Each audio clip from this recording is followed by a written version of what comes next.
Namaste, and welcome to our continuing series on the life divine with our beloved Ranga. We are continuing in the chapter Rebirth and Other Worlds on page 831, beginning with, but there are also the true vital worlds. There are other possibilities also. Man has imagination and his mind has a partial and half-effective capacity for creation. Again, his beliefs and mental constructions can become real enough so that after death, the soul may linger in these self-constructed worlds which correspond vaguely to the real subtle worlds. Man extends his physical world conditions to the subtler planes. Whatever he is experiencing here, he is likely to imagine the same conditions in the subtler worlds.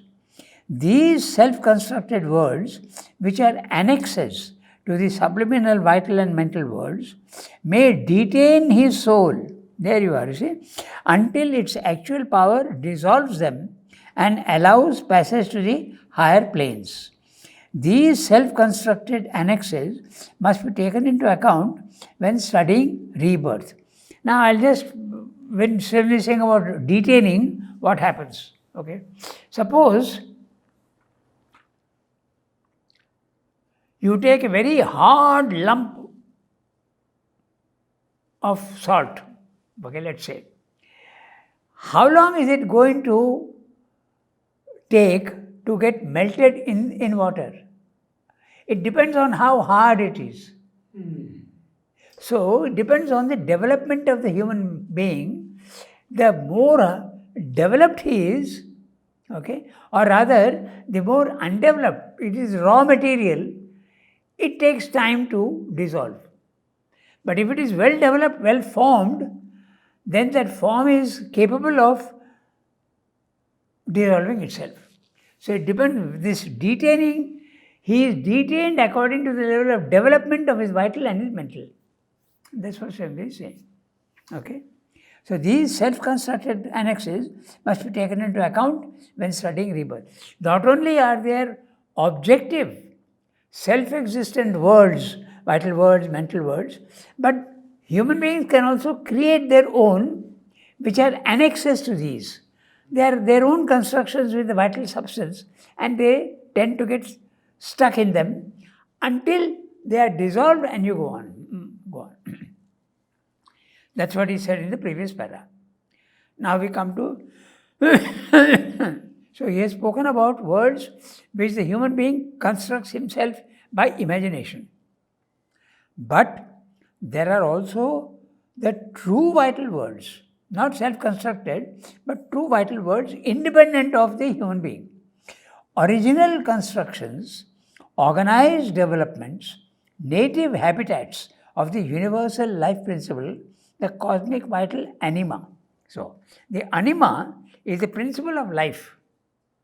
There is the principle of mind, there is the principle of matter. So, the cosmic vital anima is the substance of the vital world. Okay?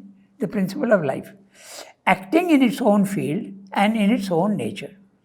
On his internatal journey, he may be held there for a period by force of the predominantly vital character. There you are. You are asking the question. Yeah, there is the answer. Yeah. So, on his internatal journey. So Navi was very clear about what internatal means.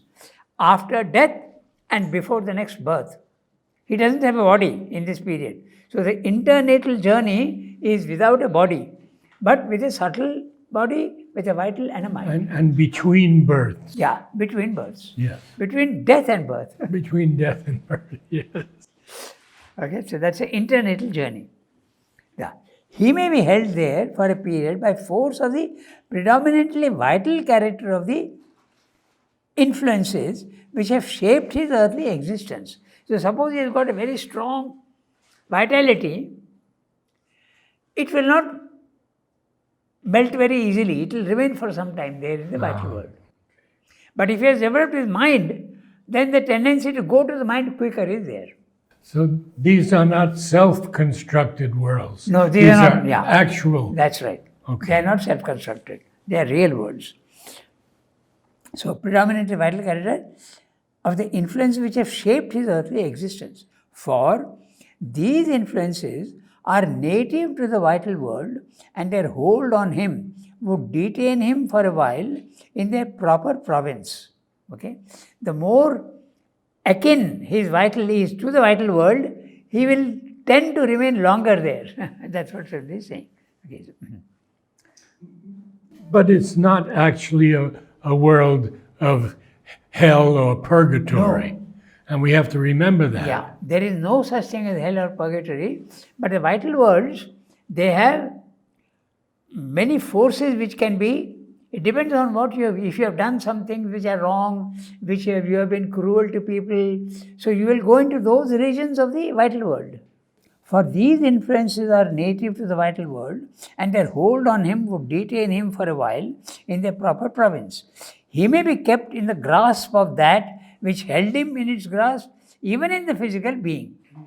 So suppose he has tremendous amount of desires which are making him run about to satisfy his desires. When he goes into the vital world, those desires still have a pull on him. And he will try to satisfy them, and he will linger there in that world for a long time.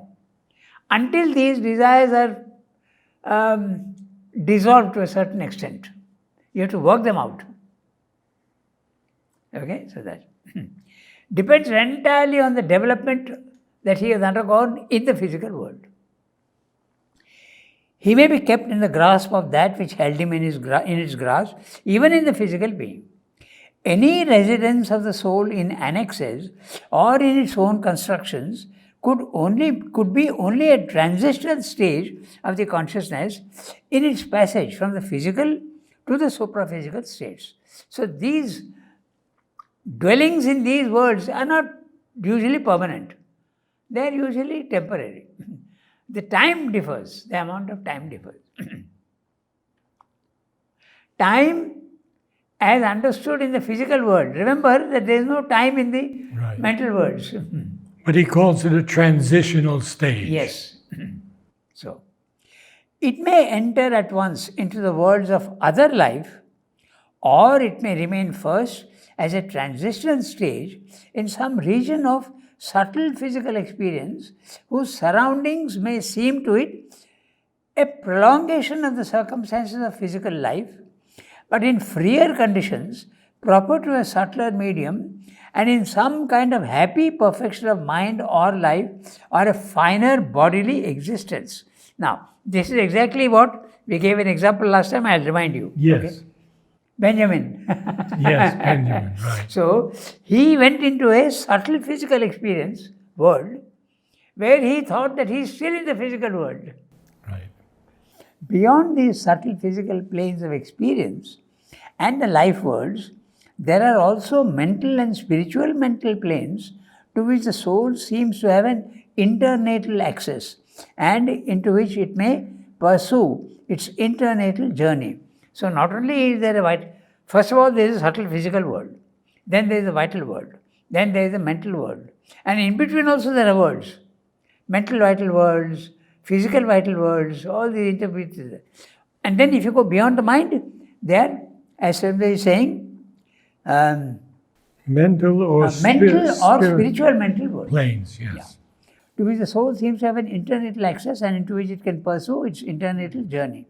But it is not likely to live consciously there if there has not been a sufficient mental and soul development in this life. There you are. If there is a soul development, you will be able to go to the spiritual planes of consciousness. For these levels must normally be the highest the evolving being can internally inhabit, since one who has not gone beyond the mental rung in the ladder of being would not be able to ascend to any supramental or overmental state. Or if he had so developed as to overleap the mental level and could attain so far, it might not be possible for him to return so long as the physical evolution has not developed here an organization of a overmental or supramental life in matter. So what Srimba is saying is interesting. He is saying that suppose he has gone to the overmind level, then his coming back here is a little doubtful, because the overmind level doesn't yet have a corresponding manifestation in the physical world. That's what he's saying. In other words, your rebirth cycle is ended. That can happen. That's what he's saying. So, okay. The return is not possible, for it might not be possible for him to return so long as the physical evolution has not developed here an organization of an overmental or supramental life in matter. Okay, so so this is the para ending. So I'll read the summary of what he's saying. It also raises an interesting question, so we'll discuss that. Okay. So this para what we read just now, I'm reading the summary. But apart from these self-constructions, there are real higher worlds that have been created by the involutionary descent, all of them having their own substance, their own laws, and even inhabitants. The soul, on its international journey, may be held back in the vital worlds if its vital nature was too strong. Or he may be held back in the mental worlds if his well-developed mind was superior to the vital. Then he will be held back in the mental worlds. The level of his outer nature would determine the temporary detention in these planes. Man's soul could even be stuck for a while in the subtle physical world, where the material world conditions would be almost the same, but with more flexibility.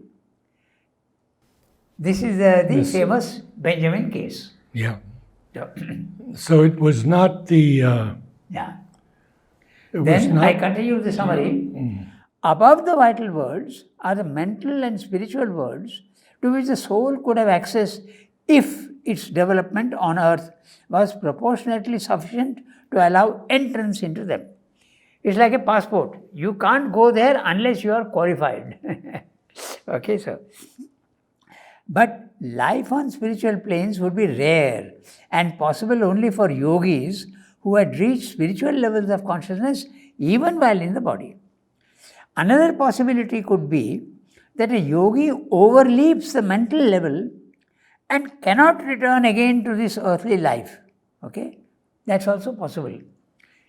This could be the nirvana case, or again the liberation cases of yogis who desire no earthly return.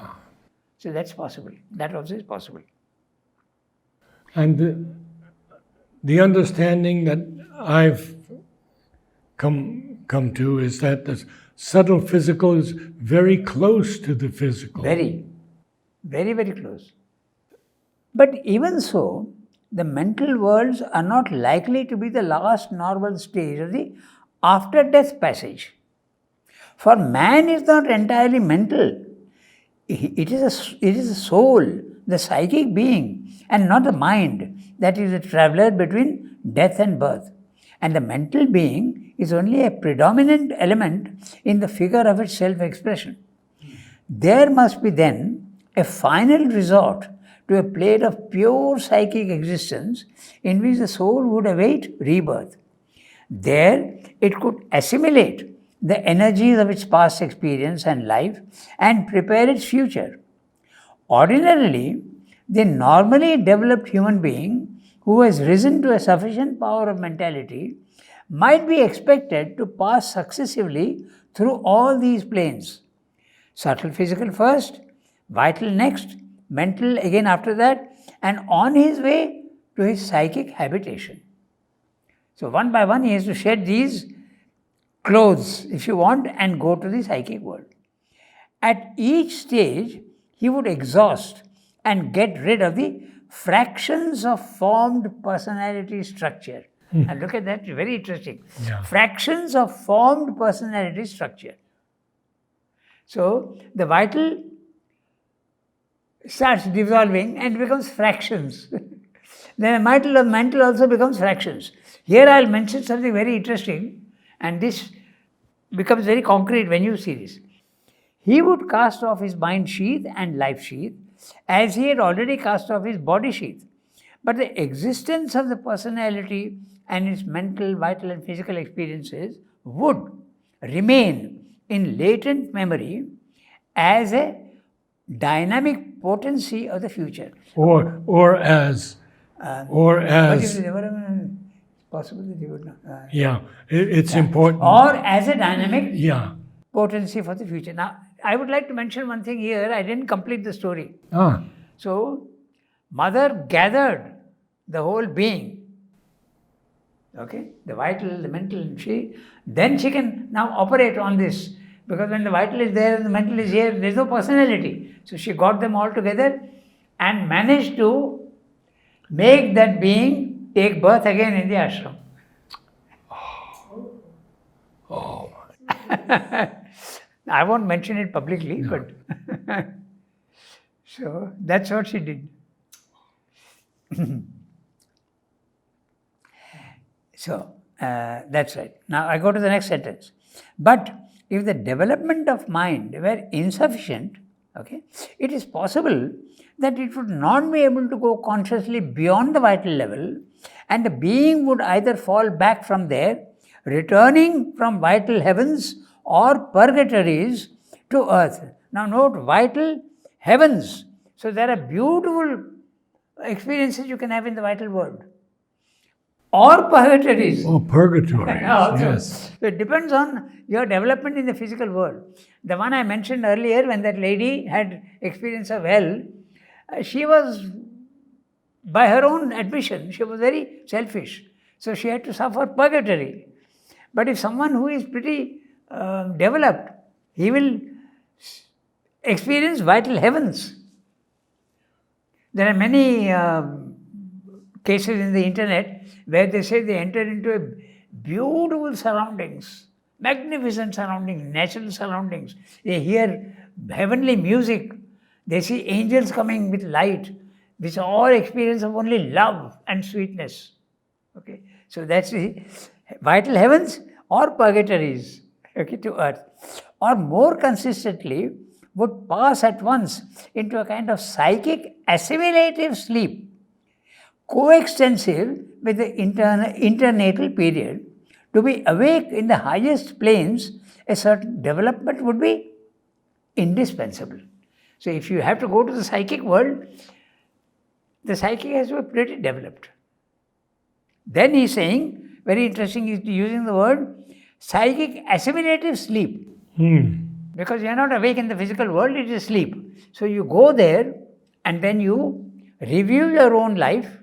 And assimilate. Yes, assimilate. What have I learnt in this life?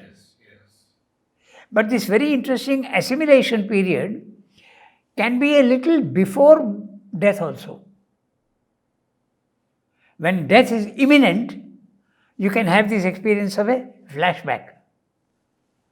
I gave you the example of that lady, that tsunami case.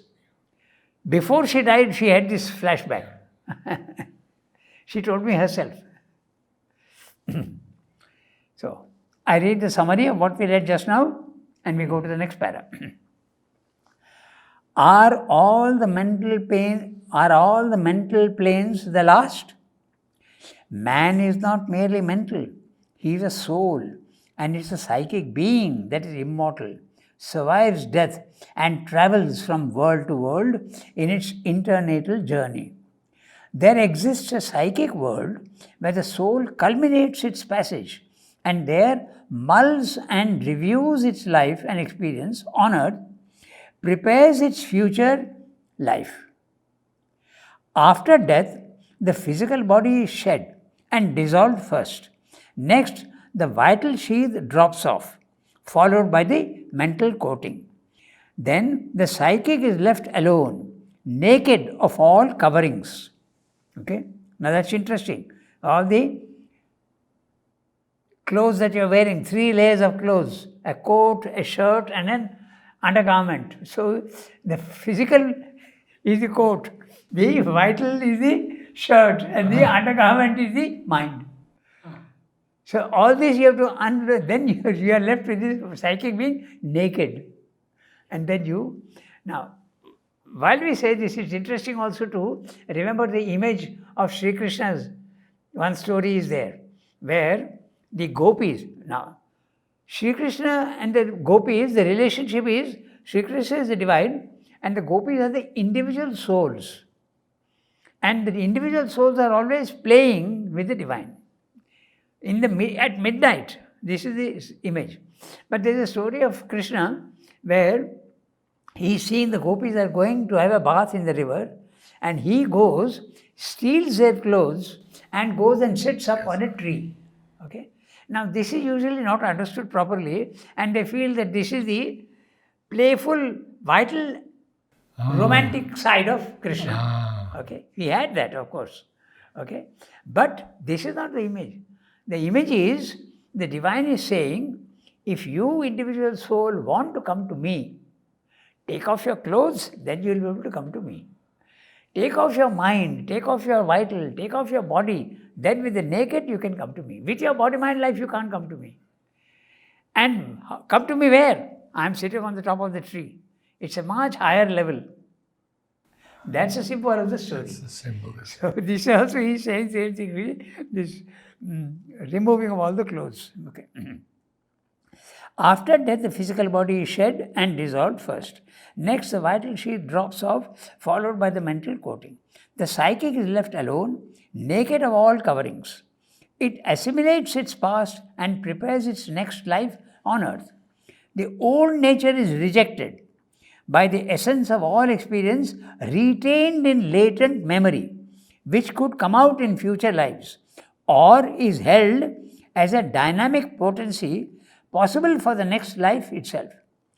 To reach the psychic plane would require a very good development.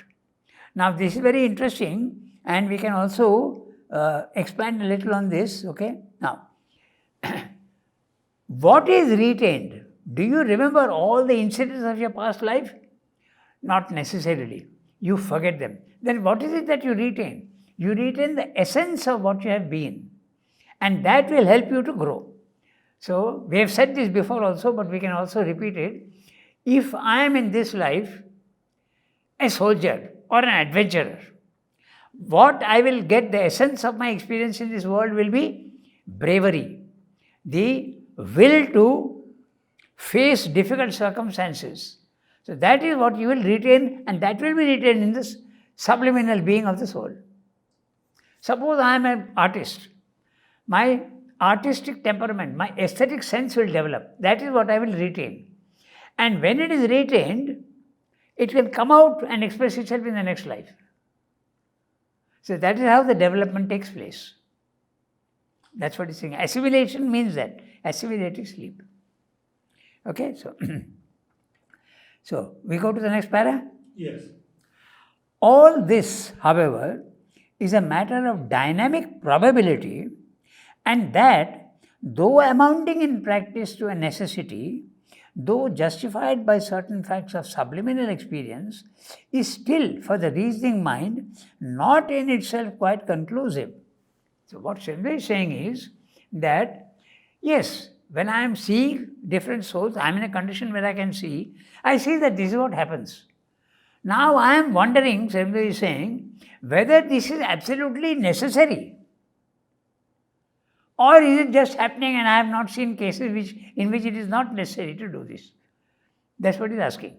And then he will reply. Okay, so we have to ask whether there is any more essential necessity for these internatal intervals, or at least any of so great a dynamic power as to lead to an irresistible conclusion. So, can we say that the soul has to go to this place? That's what he's questioning. Okay. He has already discussed earlier that if the development is not there, you don't go into the worlds. You come back immediately from that world itself. Okay. We shall find one such necessity in the decisive part played by the higher planes in the Earth evolution and the relation that it has created between them and the evolving soul consciousness. There's a connection, he's saying. Our development takes place very largely by their superior but hidden action upon the earth plane. All the superior planes are pressing and sending down their influences into the earth plane, but we don't normally, we're not conscious of them. Okay, so all is contained in the inconscient or the subconscient, but in potentiality.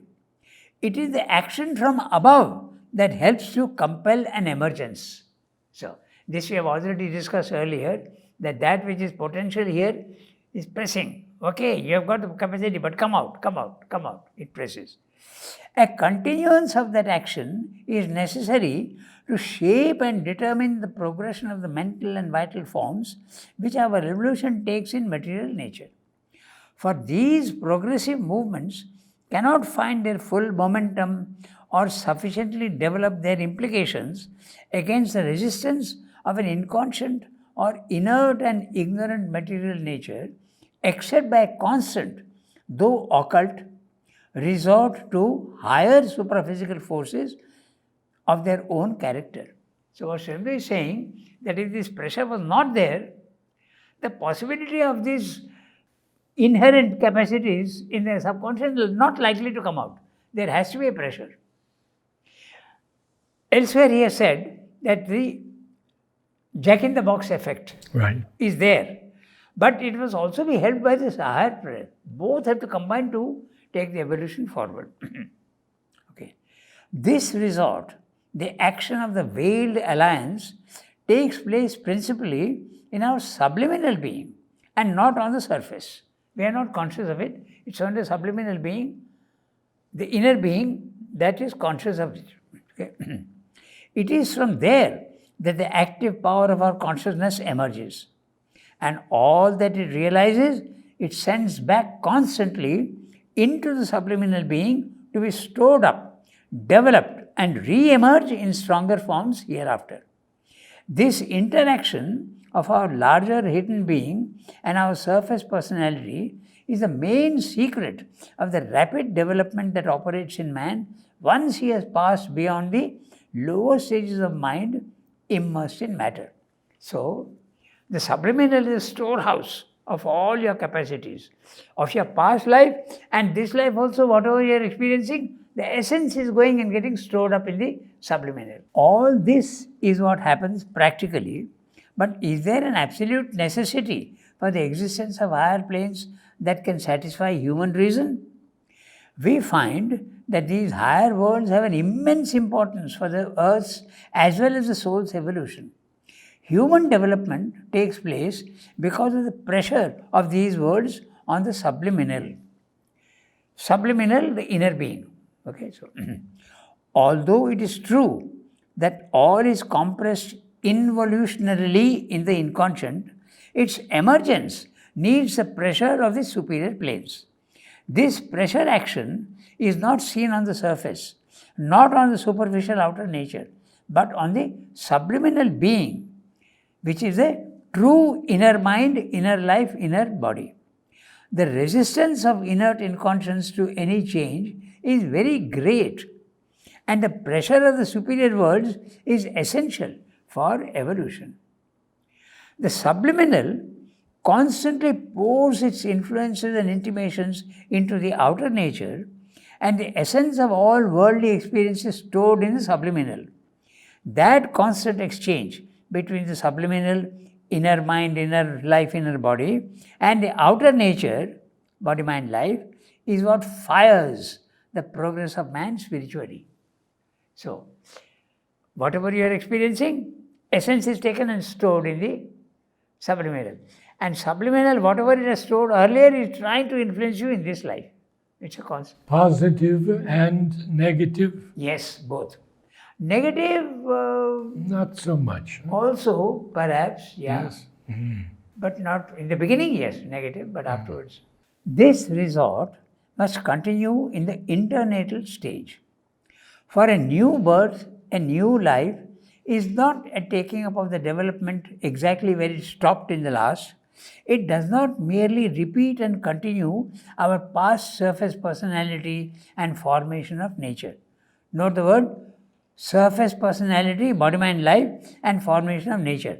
What you are in this life, with your body, vital, and mind, it may not be the same in the next one. Certainly not the body, not the vital, because you may be a very vital person in this life. You may be a much more calm person in the next life. It depends.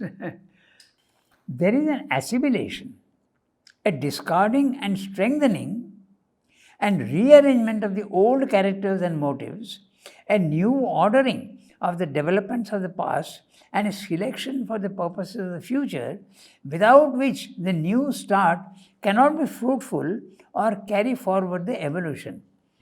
In one word, this big sentence, it means you are reviewing your life and profiting from it. It cannot be the same continuation. Oh, I made that mistake. So the next life I must not make that mistake. So the necessary adjustments are made and then you... Or it could also be, I have experienced this, I would like to experience something else. I mentioned one thing here in the subliminal. During the World War, Sri Aurobindo is listening to the BBC broadcast because he has to work on the physical forces, the physical world, and ensure that the Allies win, because the Nazis' movement was a very asuric movement. It was a tremendously asuric movement, and if it had succeeded, the evolution of the world would have gone back thousands of years. So Sri Aurobindo was working there on that world. So he used to watch in the military movements. He used to watch. General Eisenhower is coming and going to land now, or he is first taking his aeroplanes, or he is attacking with tanks, or with infantry. So Sri Aurobindo used to analyze all these military movements and say, that's a wrong thing, this is correct, he used to say, during the evening talks. So once someone asked him, how do you know so much about military strategy? His answer was, not in this life. Yes, I remember. So this is exactly what? Yes. The subliminal retains all this. And if you are fully conscious, you have had the experience and you can do that. And when he says not in this life, we know that one of his lives was Augustus Caesar. Yes. And he was a general and there were conquests. Yes. So he knew about military strategy from that life. Interesting. Okay.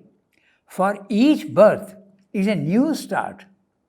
It develops indeed from the past, but is not its mechanical continuation. Rebirth is not a constant reiteration, but a progression. It is the machinery of an evolutionary process. Part of this rearrangement, the discarding, especially of past strong vibrations of the personality, can only be effected by an exhaustion of the push of previous mental, vital, physical motives after death. And this internal liberation or lightening of impedimenta must be put through on the planes proper to the motives that are to be discarded or otherwise manipulated. Those planes which are themselves of that nature. For if it is only there that the soul can still continue the activities which have to be exhausted and rejected from the consciousness so that it can pass on to a new formation. Okay? I'll read that sentence again. It's a very big sentence.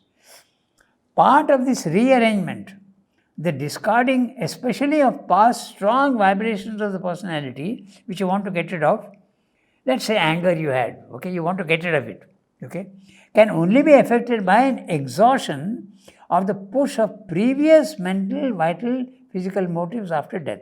So after death you go there and you have developed mentally sufficiently, you have the power now to get rid of your vital movements. And this internal liberation or lightening of impedimenta, obstructions. Okay. He has used the Latin plural, impedimentum, impedimenta. Okay. Must be put through on the planes proper to the motives that are to be discarded. So you have to discard your vital things in the vital world. You can't discard them in the mental world. So, whatever belongs to the physical goes to the physical. Whatever belongs to the vital goes to the vital. So, interesting what he's saying. Okay? To the planes proper to the motives that are to be discarded or otherwise manipulated. Those planes which are themselves of that nature. For it is only there that the soul can still continue the activities which have to be exhausted and rejected from the consciousness so that it can pass on to a new formation. So when you are going, suppose you are developed mentally, you go to the vital world, you see all your defects and you have to get rid of them there itself.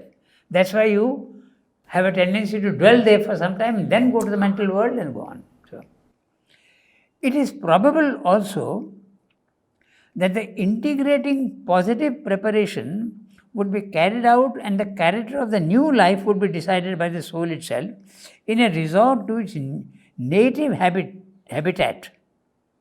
Native habitat is the psychic world. A plane of psychic repose which it would draw all back into itself and await its new stage in the evolution.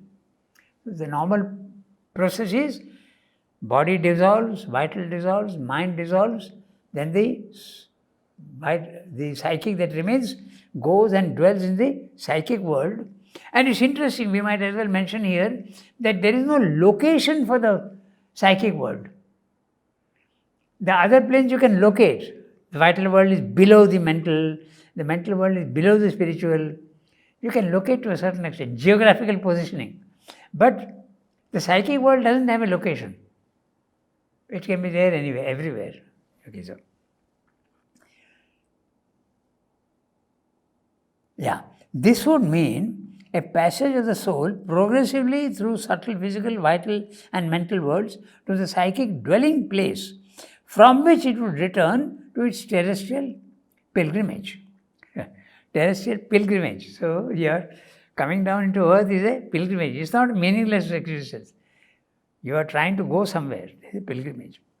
The terrestrial gathering up and development of the materials thus prepared, their working out in the earth life would be the consequence of this internatal resort. And the new birth would be a field of the resultant activity, a new stadium or spiral curve in the individual evolution of the embodied spirit. So, I read the summary of what we read just now. Okay. The new birth is not a mechanical continuation of the old life. Okay. Many people have a feeling that, Narad in his next life will be exactly like this. Okay. That's not true. That's what Swami is saying. It completely changes. Okay. So, only the soul is the same. The rest is all new clothes. Okay. The internal dwelling is the region where the old unwanted elements are discarded and the new desired nature is prepared. Each rejection and acceptance occurs in the relevant planes. For instance, desires, attachments, negative feelings are rejected in the subtle vital. Wrong ideas, mental preferences are shuffled off in the mental planes. The soul's journey proceeds, therefore, after body's death in the subtle physical, then on to the vital regions, proceeding next to the mental worlds, and terminates finally in the psychic world.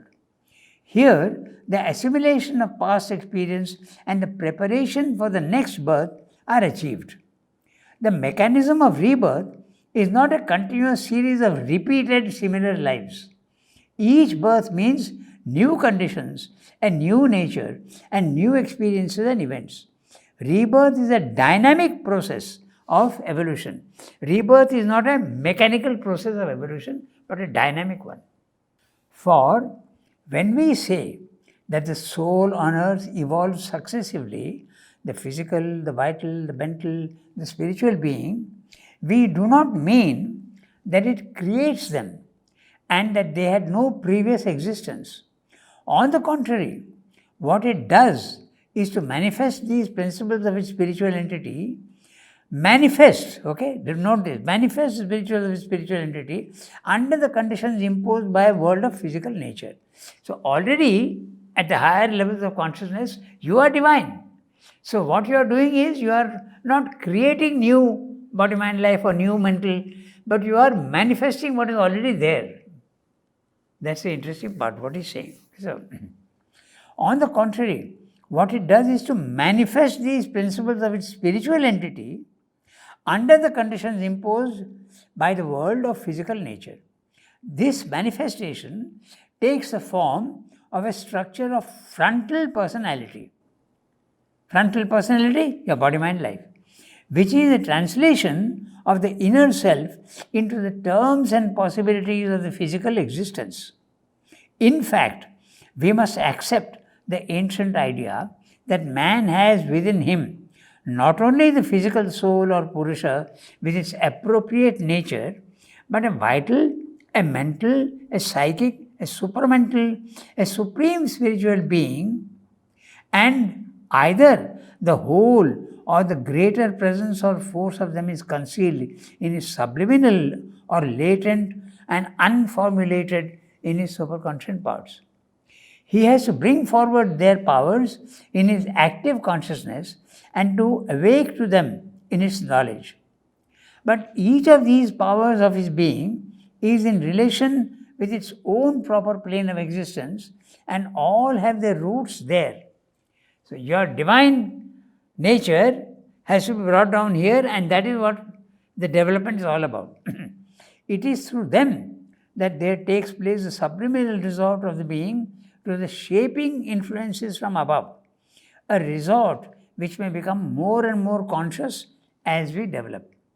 It is logical then that according to the development of their powers in our conscious evolution should be the international resort which this nature of our birth here and its evolutionary object and process necessitate.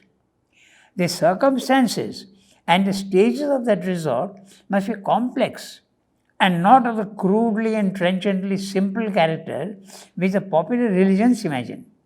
But in itself, it can be accepted as an inevitable consequence of the very region and nature of the soul life in the body.